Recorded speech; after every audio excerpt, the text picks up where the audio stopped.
You see, when you're not pursuing your goal, you are literally committing spiritual suicide. When you have some goal out here that you're stretching for and reaching for that takes you out of your comfort zone, you'll find out some talents and abilities you have that you didn't know you have. I started speaking just to elementary school kids because I knew they didn't know what I was talking about. And they gave me all kind of standing ovation. We like you, yeah. Then I graduated up to junior high school and then to senior high school and then to various community groups and church groups and civic associations and then to colleges and to businesses. Now I'm traveling across the country and then traveling nationally and internationally. But I never would have discovered what I'm able to do right now if I wasn't willing to take a chance. And you've got to be willing to do that. You've got to believe in yourself. A lot of people love me to tell this story. When I got out of school, you know, my first major goal was to buy my mother a home, and my hero in broadcasting was Paul Harvey, and I wanted to become involved in broadcasting, and I loved the disc jockeys that were on the air, and I wanted to become a disc jockey. See, so I started working to develop my communication skills and expand my vocabulary. I started visualizing myself being a disc jockey. I saw myself on the air having a talk show and playing records and people listening to me. That was my vision. That was my dream. I held that in mind constantly, and I would practice all the time. Practice makes what? Absolutely not. This just dislodge that from your mind. Practice only makes improvement. Perfection doesn't exist. You need to take it out of the dictionary. It doesn't exist. Practice only makes improvement. You can always better your best. You have not done your best work yet. As long as you're here, you have a chance to transcend yourself. So don't believe in perfection. It doesn't exist. It only makes improvement. So I would practice every day. And finally, I went over to this radio station, asked a guy for a job named Mr. Butterwall, and I said, how you doing, sir? I'd like to get a job. I was working on Miami Beach at the Fontainebleau Hotel at the time. Jackie Gleason and the June Taylor Dancers were famous. And my favorite program on television, most people would not remember, John Beresford Tipton. Hi, my name is Michael Anthony. I have a check for $1 million. How many of you remember that program, all right? The Millionaire, that was my favorite program on television, you know. So this was my fantasy, you know, and every time we would drive from Miami Beach, I would fantasize, oh, that's the house. When I get my million, I'm going to buy my mother that home over there. So that's my fantasy. So I went up to Mr. Butterball, and he said, do you have any radio experience? I said, no, sir. You have any background in journalism? I said, no, sir. I said, but I can never get experience if you don't give me the opportunity. I've been practicing a lot, sir. He said, I'm sorry, we don't have any job for you. I said, thank you, sir. He didn't know my reasons for being there. My reason, I wanted to use radio as a means to earn the money to buy my mother a home. I went back to the radio station again. I said, how you doing, Mr. Butterball? My name is Les Brown. I know your name. Didn't I just see you here yesterday? I said, yes, sir. I said, y'all have any jobs here? Didn't I tell you yesterday we didn't have any jobs? Yes, sir, but I thought maybe somebody got fired or resigned. I didn't know, sir. I went the next day.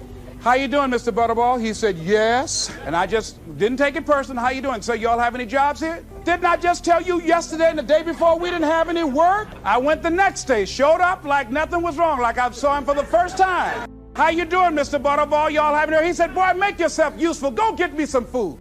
I said, yes, sir. See, many times when you want more, you've got to be willing to pay your dues. So I became their errand boy. I would get their lunch and their dinner and all kind of food for them. After a while, I would take the food to them in the control room, and I would not leave until they would ask me to, and I'd watch them working the controls, and I'd memorize their hand movements. And pretty soon, they would trust me with their cars to go pick up entertainers that came into town, entertainers like Sam Cooke, Dinah Ross and the Supremes, the Four Tops and the Temptations. I would drive them all over Miami Beach in the disc jockeys' cars. Finally, one day, I was at the radio station, and a guy by the name of Rock was drinking while he was on the air. It was a Saturday afternoon.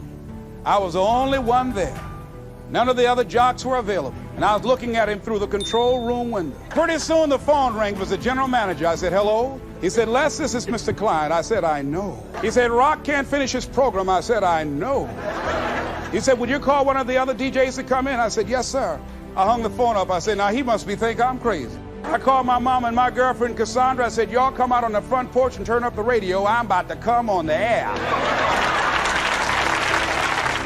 I waited for about 20 minutes, and I called him back. I said, Mr. Klein, I can't find nobody. He said, young boy, do you know how to segue the records? I said, yes, sir. He said, go in there and don't say nothing here. I said, yes, sir. I couldn't wait to get behind those controls. I put the headphones on. I said, look out, this is me, LB Triple P, Les Brown, your platter playing papa. There were none before me, and there will be none after me. Therefore, that makes me the one and only. Young and single and love to mingle, certified, bona fide, indubitably qualified to bring you satisfaction, whole lot of action. Look out, baby, I'm your love man. I was hungry.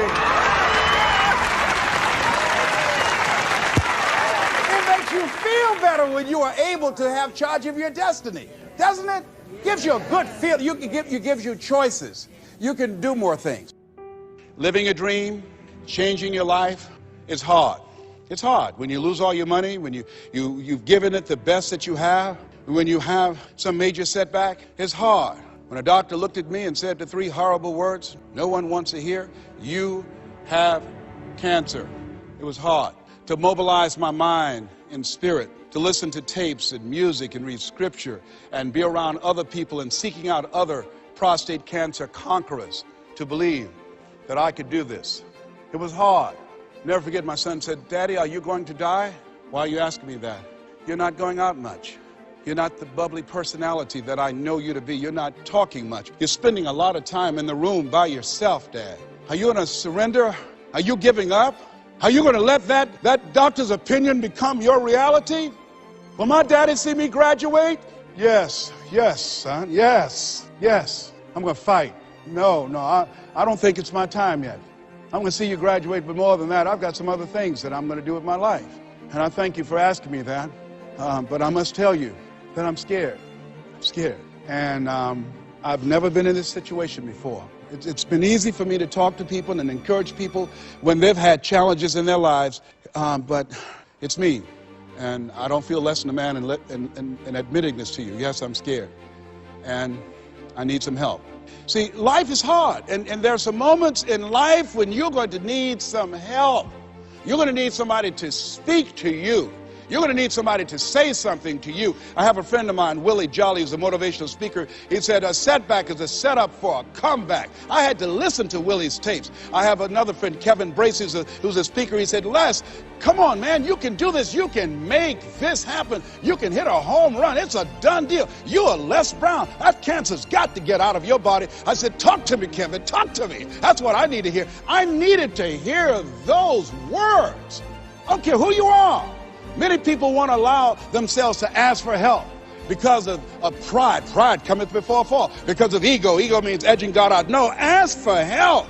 Not because you're weak, but because you want to remain strong. And ask for help and don't stop until you get it. I'm here because a lot of people helped me. I'm here because a lot of people believed in me at a time when I was struggling to believe in myself. The other thing is, let us say together, it's worth it. Yeah, see, I think, and write this down, you got to find 5 reasons that will make it worth it for you. 5 reasons. What will make it worth it for you? Mine was, I want to take care of my mother. Mine was, I want to do something with my life. What will make it worth it for you? Mine is, I want to leave a legacy. Mine is, I refuse to die an unlived life. What will make it worth it for you? Repeat after me, please. You got to be hungry. As you look at your goals and look at your dreams, write this down. You will fail your way to success. See, 85% of people allow their fear of failure to outweigh their desire to succeed. You're going to make some mistakes, and it's okay. Anything that's worth doing is worth doing badly. It's worth doing right if you know how to do it, but if you don't know how to do it, it's worth doing badly until you get it right. You have to be willing to experiment with life. I've done a variety of things and I had absolutely no idea I have the ability to do those things. Here's what I can say about you, and I don't even know you. You've got greatness within you, but you will not discover your greatness in your comfort zone. You've got to be willing to get outside of your comfort zone, because in order to do something you've never done, you've got to become someone you've never been. And most people, they go to their graves with their greatness still in them. Maybe that's why one woman said in a moment of anguish, "What if you live your whole life only to discover that it was wrong?" Here's something else as you think about your goals and dreams. What's your why? Why do you want to do it? What drives you?